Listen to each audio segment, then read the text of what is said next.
तुलसीदास जी की रामायण रामचंद्र जी को भगवान का दर्जा देती है, कहती है कि राम भगवान है, और वाल्मीकि जी की रामायण राम को भगवान मानने से इनकार करती है और वो राम को एक आम इंसान की तरह एक मनुष्य मानती है, एक इंसान मानती है। हर किताब में तब्दीली हो, यहाँ तक कि गीता प्रेस जो गोरखपुर से छपी है वो गीता देख लीजिए, और एक गीता महाराष्ट्र बंबई से छपी है उस गीता को देख लीजिए, दोनों गीताओं में तब्दीली हो गई है। हिंदुस्तान मुल्क एक सिर्फ सूबा बदला, स्टेट बदला, लेकिन गीता चेंज हो गई, तब्दील हो गई। रामायणों में इख्तिलाफ हो गया, रामायणों में तब्दीली हो गई, रामायणें बदल गई, लेकिन 1400 साल से लेकर आज तक कुरान करीम का एक लफ्ज तो बहुत दूर की बात, एक नुक्ता भी नहीं बदला गया। वो अपनी असली शक्ल में जो पहले थी वो आज भी है और कयामत की सुबह तक रहेगा इंशाअल्लाह। आज 1400 साल गुजर चुके हैं। आज हिंदू भाई ये नहीं कह सकते कि हमारी वेद, हमारी किताबें सुरक्षित हैं। कोई ईसाई आज ये नहीं कह सकता है कि हमारे पास जो बाइबल है, जो इंजील है, वो महफूज है। हर 100 साल के बाद ईसाइयों में पादरियों की एक बैठक होती है, हर 100 साल के बाद, और हर 100 साल के बाद हालात के तहत जो सिस्टम चल रहा होता है मौजूदा दौर, मौजूदा माहौल का, उसको सामने रखते हुए उस बाइबल में चेंजिंग की जाती है, उस बाइबल के अंदर तब्दीली की जाती है। लिहाजा अल्लाह की तरफ से जो इंजील उतरी थी, कोई ईसाई ये नहीं कह सकता है कि ये वही इंजील है जो अल्लाह की तरफ से उतरी हुई है। कोई यहूदी ये नहीं कह सकता कि हमारे पास जो तौरात है ये वही तौरात है जो अल्लाह तबारक व तआला की तरफ से उतरी है। हर किताब में तब्दीली हो गई, हर किताब में तब्दीली हो गई। यहां तक कि गीता प्रेस जो गोरखपुर से छपी है वो गीता देख लीजिए, और एक गीता महाराष्ट्र बंबई से छपी है उस गीता को देख लीजिए, दोनों गीताओं में तब्दीली हो गई है। हिंदुस्तान मुल्क एक सिर्फ सूबा बदला, स्टेट बदला, लेकिन गीता चेंज हो गई, तब्दील हो गई। रामायणों में इख्तिलाफ हो गया। तुलसीदास जी की रामायण रामचंद्र जी को भगवान का दर्जा देती है, कहती है कि राम भगवान है, और वाल्मीकि जी की रामायण राम को भगवान मानने से इनकार करती है और वो राम को एक आम इंसान की तरह एक मनुष्य मानती है, एक इंसान मानती है। रामायणों में तब्दीली हो गई, रामायणें बदल गई, लेकिन 1400 साल से लेकर आज तक कुरान करीम का एक लफ्ज तो बहुत दूर की बात, एक नुक्ता भी नहीं बदला गया। वो अपनी असली शक्ल में जो पहले थी वो आज भी है और कयामत की सुबह तक रहेगा इंशाअल्लाह। उसका एक नुक्ता भी नहीं बदला जाएगा, क्योंकि इस कुरान की हिफाजत की जिम्मेदारी अल्लाह रब्बुल आलमीन ने ली है। एक बेगैरत इंसान सुप्रीम कोर्ट में एप्लीकेशन देता है और अर्जी दाखिल करता है कि कुरान के अंदर से 24 आयतों को बदल दिया जाए, इसको हटा दिया जाए, ये लोगों को जिहाद के लिए उकसाती हैं और खून खराबा करती हैं। और उसका नाम आपने सुना ही होगा, जो पहले शिया मसलक से था, वसीम रिजवी जिसका नाम था, कुरान की 24 आयतों को हटाने की बात करता था। सुप्रीम कोर्ट में उसने अर्जी भी दे रखी थी, लेकिन उल्टा सुप्रीम कोर्ट ने उसके ऊपर पेनाल्टी लगाई, जुर्माना लगाया। यहां तक कि कुरान को बदलने की बात करने वाला शख्स अल्लाह ने ऐसी लानत बरसाई कि उसका धर्म तक बदल दिया, उसका दीन तक बदल दिया, वो खुद बदल गया। आज उसका मुसलमान के मजहब से कोई रिश्ता नहीं है, आज वो एक गैर मुस्लिम बन गया, एक मंदिर का पुजारी बन गया और कुरान को बदलने चला था, अल्लाह ने उसी को बदल दिया। मेरे भाइयों, मैं कहना ये चाहता हूं कि ये वो किताब है जो इन बच्चों ने अपने सीने के अंदर महफूज की है। कैसे आज हम इस किताब को पामाल कर देते हैं और भुला देते हैं। हाफिज़े कुरान से और कारी कुरान से अल्लाह कयामत के दिन कहेगा, जब जन्नत में इसको दाखिल करेगा हाफिज को, तो कहा जाएगा, फरिश्ते कहेंगे इक़रा वर्तकी, आए कुरान के हाफिज, आए कुरान के कारी, तू कुरान पढ़ता जा और ये बिल्डिंग इस पर चढ़ता जा।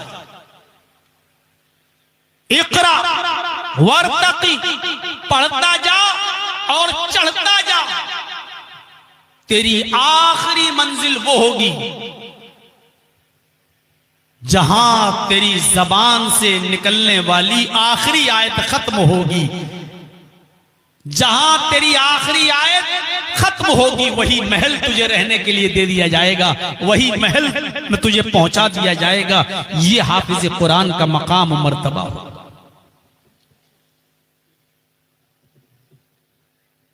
मुस्लिम शरीफ की अंदर एक बड़ा दिलचस्प वाकया बयान किया गया हदीस की किताब के अंदर।